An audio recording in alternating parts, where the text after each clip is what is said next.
Have you ever wondered what games you should keep or you should lose? Find out here at Purge Reviews. So today I'm continuing my series of looking at the different scenarios in Night of the Living Dead, which is a Zombicide game by CMON Publishing. And it is a game I was super excited about, and I played through quite a bit. So I wanted to take some time to go over the scenarios because there's a lot of chatter about these scenarios. Today we're looking at 7, 8, and 9. I'm going to tell you what I liked about them, maybe some strategies about them, the pluses, the minuses, and whether you should skip them or enjoy them or what you'll get out of it. Scenario 7's Go Get Johnny. This is one where you have to use the cocktails to blow up the spawn zones so you can get them into one spot, and then you can't have any relatives on the board. You have to kill all the relatives. And you have to get the spawn zones together, and that's kind of what you're doing. But what's going to start out is going to be in this house. You're going to gear up, and you're going to make a run for it outside in order to blow up these spots. Now, you're going to be with cocktails, so it makes the game a little bit easier. These things are ultra powerful, but they're one-time uses, so it kind of balances itself out, I suppose, although I don't know if that's necessarily true. But this is one of the better ones to me. I kind of wish that the spawn zones were further apart from where you're running to, so you had some time to run out there and kind of use your other weapons, because it's really get that cocktail, go outside, blow that one up, and it makes the game a little bit easier because they're all coming from the same location. But the longer they're all coming from one location, them being goals, pronouns, pal, right? The more centralized they are, and you have to run around them. So you need to get into the weeds of the cornfields a little bit in this one and utilize that aspect.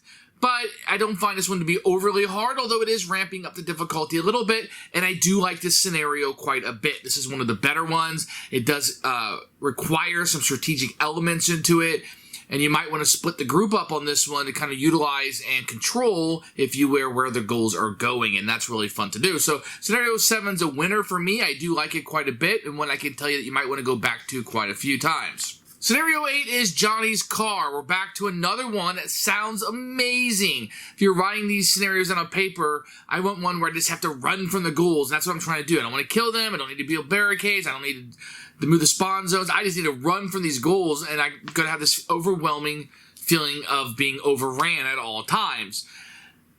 Once again, like Scenario 6, it doesn't work out. I wonder if this one's been play tested. It just does not work on when you're actually moving the miniatures around. On paper, it sounds fantastic. And I could see somebody saying, oh, this is great, we'll do this, this, boom, we're done, move on to the next one, and they never actually played it. If CMON played this one, I would love to hear how they get it to work, because you spawn on the corners and you just get your party together and you run right past them, and there shouldn't be any challenges as you're going through. I've heard some people comment that if the tiles come out in a certain order, perhaps you might actually run into some ghouls and fight them. But I played this one 2 or 3 times, and it's just a matter of run. And really, it's boring. It doesn't work. I know it doesn't work as intended. There's a lot of variants online to make it better, and I think some of those are well worth playing, but I'm reviewing this as written in the rule book, and this one does not work. It couldn't have been play tested, and it's terrible, and I would tell you just to skip Scenario 8. Scenario 9 is Rescue Party. This is one where you need to search every interior location. That sounds great, except for one of the interior locations is completely blocked off. In the top left, there's a stair hallway, and there's a wall all the way around it. So there's 2 ways I've played this one. If you go down the bottom, there's another stair. So I just kind of said, hey, jump down this stairs, and you jump up, or just pretend like one of those walls is not there. Once again, I'm bringing a variant out to fix a scenario because it doesn't work. Now, if you're willing to overlook that one typo or errata or just non-play testing, this is a very fun scenario. I like running around. Now, the components are not here, so you need to search every interior location, but there's no way to track what you've already done. So you either have to memorize it or use another component, like, okay, we searched this area, here's a marker for it. The markers are not provided. I don't really like it when components aren't included in the game. I have to bring something to the table because I may not have it. In this case, you're going to have to go on memory or some other way to track it, because there's no way to track which rooms you have searched in this scenario. Then you have the one room that's unattainable. I don't know how you're going to feel about that, but it kind of rubs me the wrong way, especially when there's already 2 other scenarios that are broken, 6 and 8, the run-through scenarios that I don't feel like were play tested at all. Here we are with another one that's broken. Maybe some errata will come out to fix this, but right now, I don't see how you can get to that top left room unless I'm missing something in the rules. I kind of searched around the forums. I posted something about it. nobody really had any answers, and most of the answers I get to my questions are, here's a variant that I made up, which is great. I love the community for that. But I also want CMON to provide a game in the box that works. And here we are with the third scenario that, the other ones, maybe they're too easy, maybe not well balanced, but here we're another one that's broken. There's no way per the rules to search that room in the top left corner with the stairs. It's completely blocked off. So I haven't heard a lot of chatter about it. I don't know if a lot of people aren't playing this or a lot of people didn't get that far because the game is too easy and has other issues.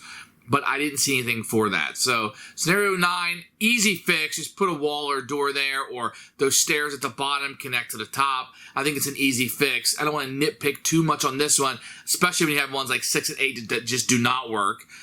This might be a little nitpicky, but I mean, really, the scenario is to check every room, and now there's a room that we can't reach. So do we ignore it? Do we find a way around it? What's the balancing issue here? I'm not here to design your game for you. You need to design the game and put it in the book for me, and this has been a huge letdown for me. So overall, I've been a little disappointed in the scenarios in Night of the Living Dead, I'll be honest. In this batch of 3, you're going to have one that doesn't work, which is number 8, the running ones. They just don't work. If somebody smarter than me can figure it out, then so be it. But I posted on the forums. I've tried to get answers. I can't find anything. CMON hasn't publicly said anything. Number 9 is a very easy fix, but as printed also doesn't work, which is frustrating. That's an easy fix. Either don't search it or find a way around it or pretend like there's a door there and problem solved, right? So that's a very easy fix. And I think to quibble on that too much would be just to be nitpicky in general. Whereas 6 and 8, the running ones, they literally don't work, but you need to spawn other places. So these can be fixed with some changes to the rules, but then again, I'm not here to design the game. I'm here to review the game based on what's printed in the book. So overall, these are disappointment, although I do find 7 and 9 rather fun. I like 8 with some of the variant choices that I've made to it. I find that it works better than it did and can be really fun to kind of run around and make the game more difficult. I would highly advise playing these at higher difficulty levels because the other ones are really simple and easy. But overall, I think these scenarios can be fixed into a better presentation.